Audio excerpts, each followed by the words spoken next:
Hey guys, PepperAmmy here. This week we are making a cheese. Yeah, it's been a while since I made cheese, but I have been presented with a small amount of wild garlic, which I have just washed, rinsed off, and I want to incorporate it into a cheddar. I don't know the best way. Get it? Way. To incorporate it into the cheese. Because obviously it's a thin, leafy, slightly stalky thing. So adding it in at the curd process is kind of going to get it, like, add extra moisture to it. Like, I know you're pressing it as well, which is going to get a lot of the liquids out. But I've looked online. There is very, very little. If you look at, like, wild garlic and cheddar, it's like wild garlic and cheddar scones, or wild garlic and cheddar dip. It doesn't really say anything about incorporating it into actual cheese making. So, my plan is to slice this up fairly small, not like tiny, and I want to boil it, or at least simmer it, in 1 litre of the milk. So that way it's going to infuse the milk, so you're going to have like the garlicky flavour throughout, and then because that's going to be sliced up and it's going to have been heated, which is going to kill off any nasties on it, can then be added back in at like the curd point. That's my thinking. So, to start off, let's slice up what we've got here. So I don't know how much we're slicing it. Just going to inspect every leaf. Okay, dehumidifier, good time to turn on. So, yeah, I don't know. I guess we're just... I guess the stalk's going as well, because the stalk's got flavour. And I'm hoping, really hoping, this isn't going to like curdle the cheese. I'm hoping wild garlic isn't acidic enough to curdle cheese. So I guess that last little bit in there.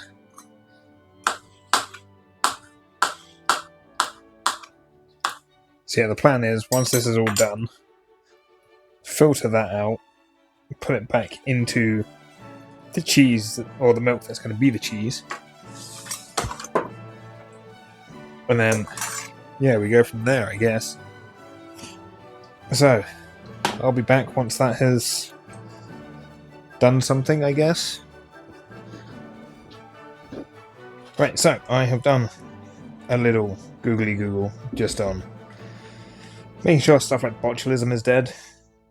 So that is getting it to like, I think it was 80 degrees for, like 80 degrees Celsius for 30 minutes, or just bring it to the boil. So I've gone for the bring it to the boil option. And yeah, I don't know how garlicky infused this cheese is now going to be. It's going to be very hot.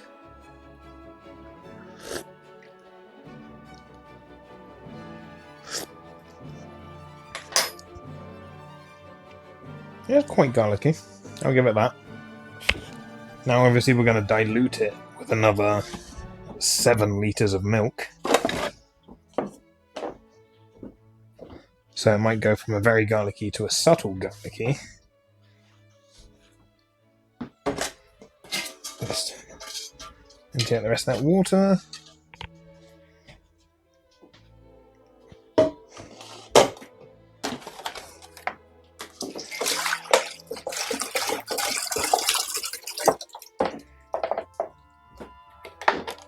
Of course, we want 8 litres of our whole milk. Just double checking I brought whole milk. That's not too bad. That's a good starting point. So into that, we want to add, is it 2.5 mils of... Ooh, thought the fridge was going to fall down. That'd have been a great way to go. We want to use 2.5 mils of our calcium lactate. Now, I did the smarts and stored this in the fridge on the side. Now, calcium lactate. It's going to add some calcium back into the milk. Any calcium that might have been lost. And then, of course, we have our colouring, which is our annatto. Just going to give it that classic cheddar-y, rich yellow colour.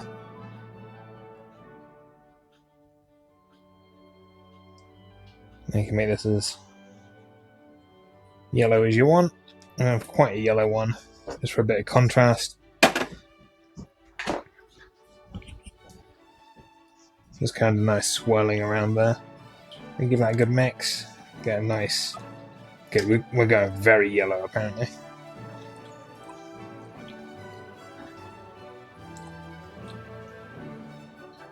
Okay, yeah, not as yellow as expected, but that's fine. I'm not going to make it any more yellow than that. And then we want to stick this in our water bath and get it up to 32 degrees. Then we're going to add our culture in. We're done on balancing, right, okay. We are floating slightly, but that is fine. That just means that the heat's going to get under it. Shh. Inside voices. So water is currently 36 degrees. We want to get that to 32. Now I'm going to go 1 degree over just for the water on the outside. Don't worry about the little specks floating in there. That's just the annatto colouring.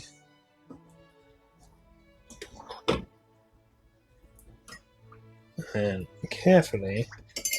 Ooh, almost kill our sourdough jars. As you can tell, I am very prepared for this today. And then we want to get our temperature probe. Now, where is my spray bottle that contains my vinegar? Where is my spray bottle that contains my... Down there. Because of course it is. Why would it not be?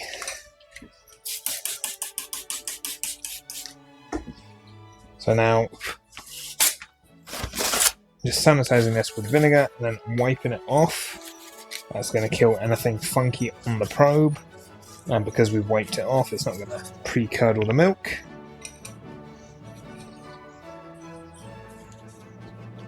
So now I just want to get the milk up to 32, and yeah, it's dropping to 20, which is to be expected.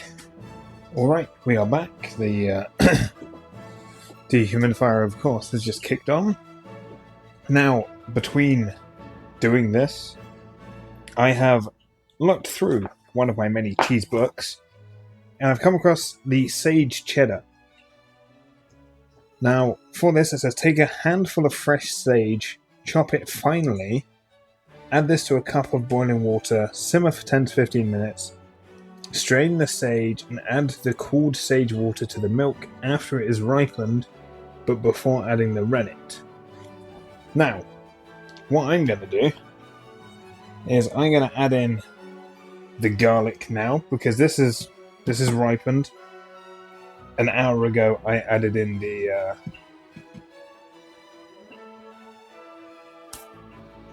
cultures. Got there in the end. So an hour ago I added in 1/8 of a teaspoon of the cultures. So now I'm going to add in this, and hopefully it's going to kind of spring to life.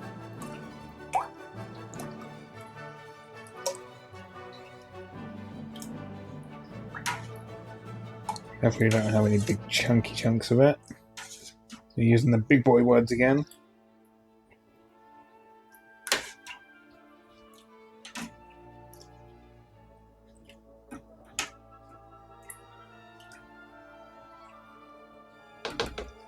And it may not look like there is a lot in there. You just notice in the pan there's like part of a leaf and a bit of a stalk. Be a shame to waste anything.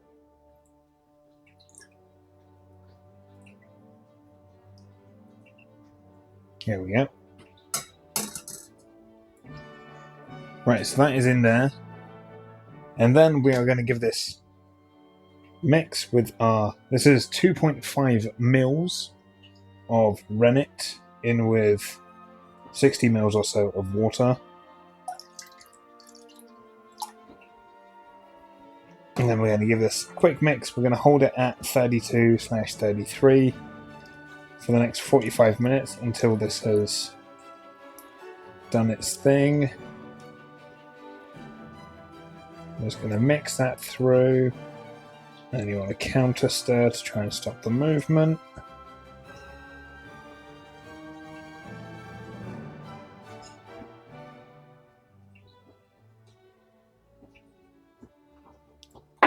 Right, and then we want to hold that for the next 45 minutes. Now it is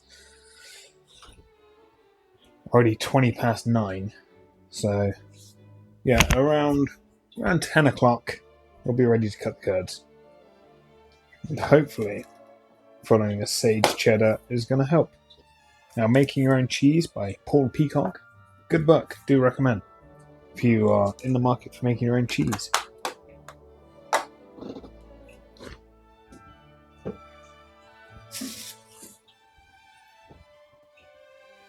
Alright, we are back once again. And now we are checking for a clean break. Now this is going to be a little bit awkward with the chunks. But I should just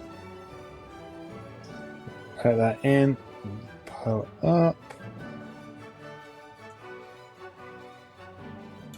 There we go, that's a bit better. Kind of fudged it there, but that's fine. Basically, you're just looking for a nice clean break between the two. You can do it with your finger to stick it in and lift up. But we got our clean break.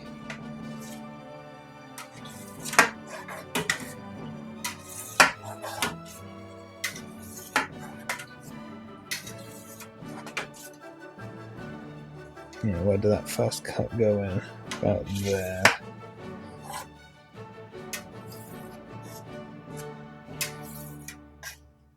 I think I can feel a large amount of the garlic right at the bottom of the pan.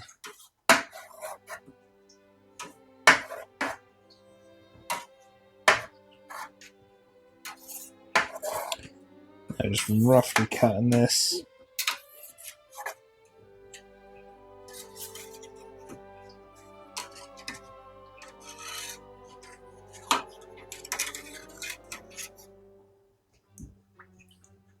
A nice jiggle on that. Right, and then we want to start bringing this up to 38 degrees.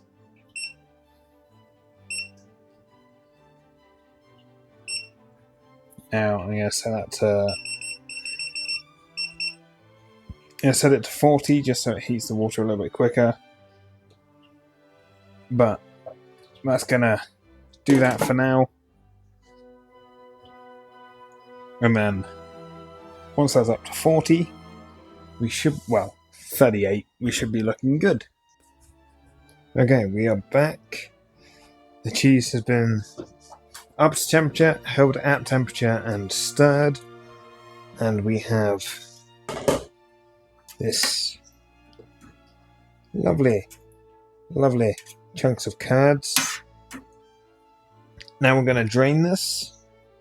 Now my plan, if this was really garlicky, was I was actually gonna like use the whey, like heat the whey back up and you get like the reclaimed ricotta from the whey. Now this isn't anywhere near as garlicky as I thought it was going to be, which is kind of a shame. I'm currently looking on my shelf to see if I've got anything that would kind of work with it. I've got a lot of spices, but I don't think there's anything in here that's going to really work with the subtle garlickiness, other than, you know, something like garlic. But that's kind of cheating if you're using garlic on a wild garlic thing. Right, as soon as I lift that out, that's going to beep. So I think that's off. It's paused. Right, so we want to drain this, and then we want to salt it. Now I have colander over the sink lined with my cheesecloth. Right, so in another hour, so 12:30, should be ready to start pressing. Okay, it has been around an hour. Now it is time for my least favourite part of cheese making.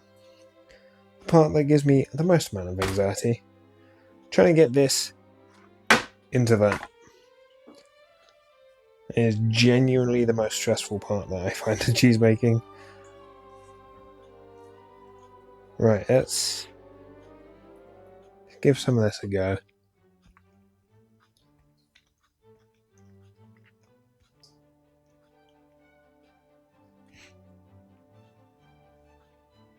I would say that is very ungarlicky with a slight hint of garlic. Now I think I can only taste the garlic because my brain is telling me there's garlic in here.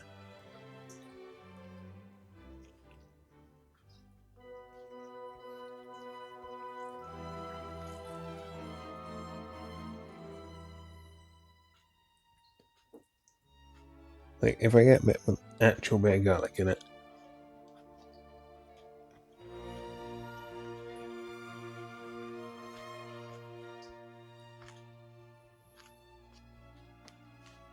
It is still not all that garlicky. So yeah, if you're going to do this, I highly recommend a much larger amount of garlic. Now what I'm going to do here, break up the curds a little bit.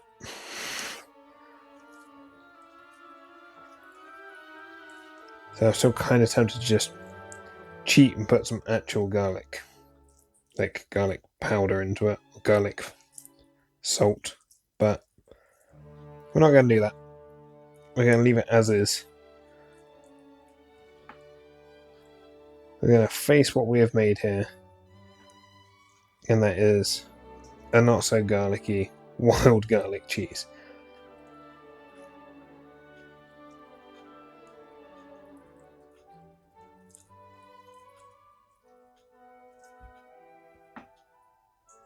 Right, now can I just cheat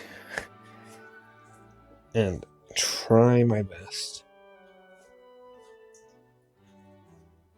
and lift the cheese into it? No, that's not going to work, is it? I already can tell that that is not going to work. So, first press, we're going in.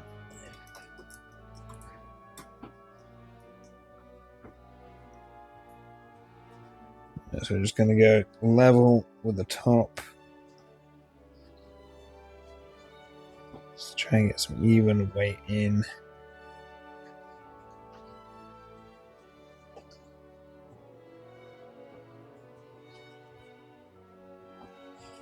There we are. It's going to take us actually over to the sink and just wring that cheesecloth out.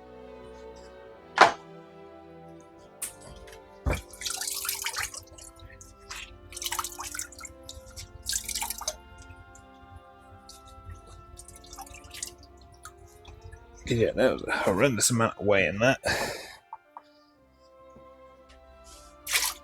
This is just crying away. So I'm going to press that for about 15 minutes or so. It's going to give me a few minutes to sort out the kitchen a bit. And then I'll be back. Hopefully. Okay, so it's now time to flip the cheese. Hopefully. Now the weight is just absolutely dripping out of this cheese. So we are going to, once again, drain this plate. But actually, I'm going to stick a towel under it. Just for overnight, so I don't wake up to a flooded kitchen.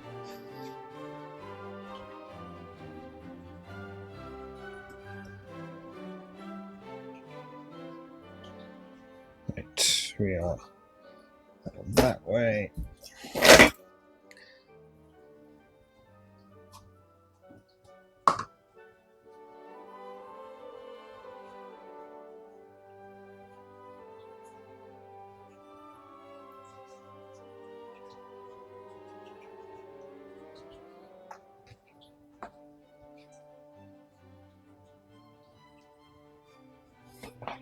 Right, and then all important, flip over.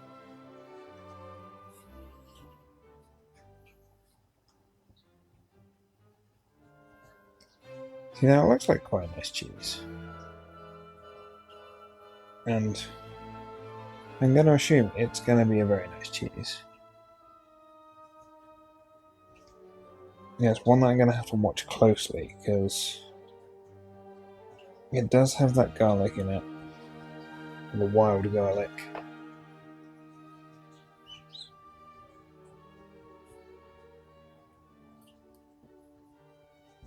Yeah, I'm still learning what can go into cheeses.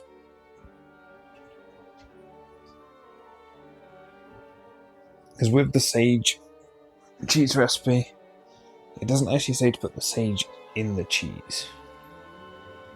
It says just make like sage tea. That's a lot easier to do that way. And wrap that up there. Get that even on that side. Even on this side. Move it into the middle a bit so you can kind of see what's going on. And then I guess we just tighten it down a little bit. Here's now 1:15. And we have Blep Curry on the watch. Wonderful.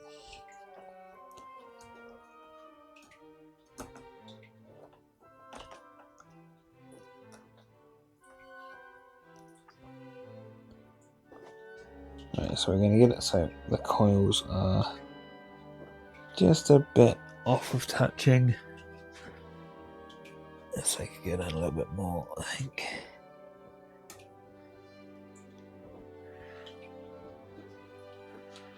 Because theoretically we're supposed to be leaving this for 2 hours. But I'm going to bed.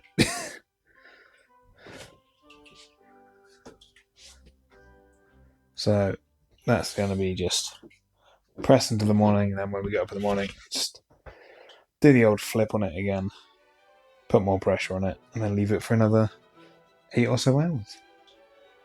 Alrighty, we are back. The cheese has been pressed. It has been left to air dry for around 2 days. And here it is. Now, you see it's got a nice rind on this side, and then that's the side that's been sat on today.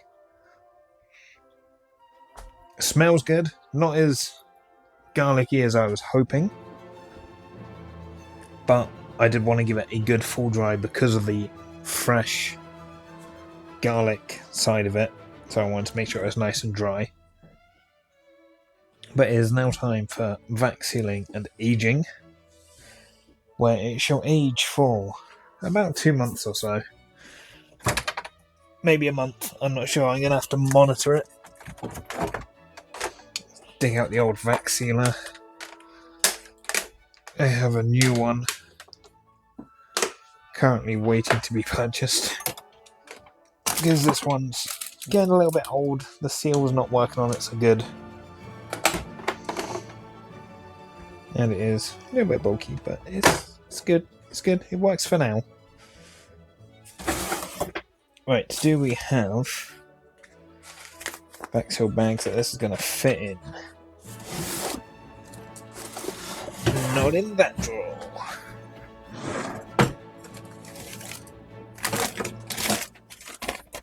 I don't think it's going to fit in that bag.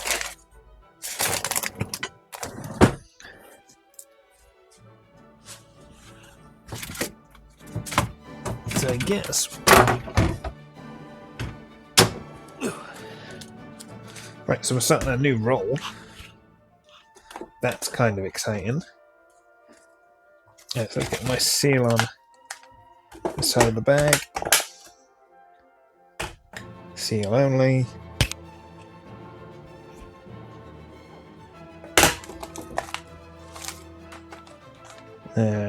Good old trusty second seal.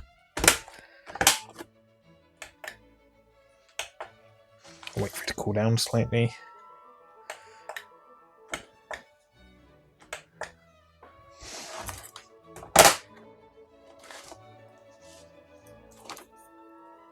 Right, so I want to go for about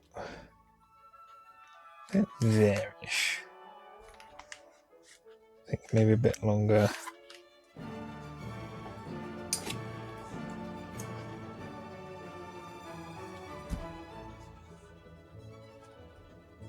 Yeah, probably about there. Hopefully. I'd rather the bag be on slightly the larger side than potentially waste plastic on having it too small.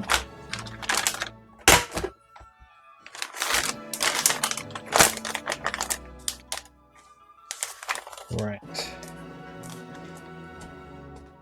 See now the foam padding on the inside of this has come away, so hoping to still get a nice seal on it, but you'll have to see. Right. It's chosen to be loud today.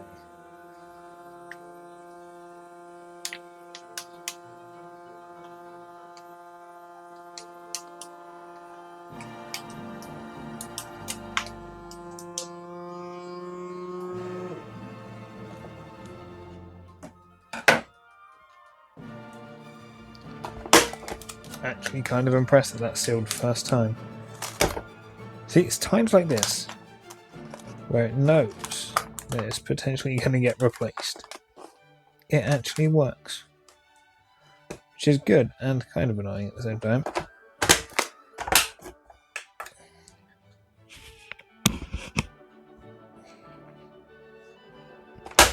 Right, so that is that one double sealed. Now it is a nice funny date today. It is 5/5/25.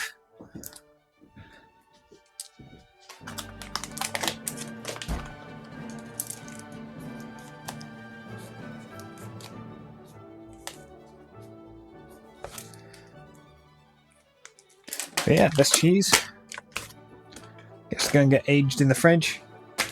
I'm gonna rotate it around a couple of times. I think twice a day for the first week or so.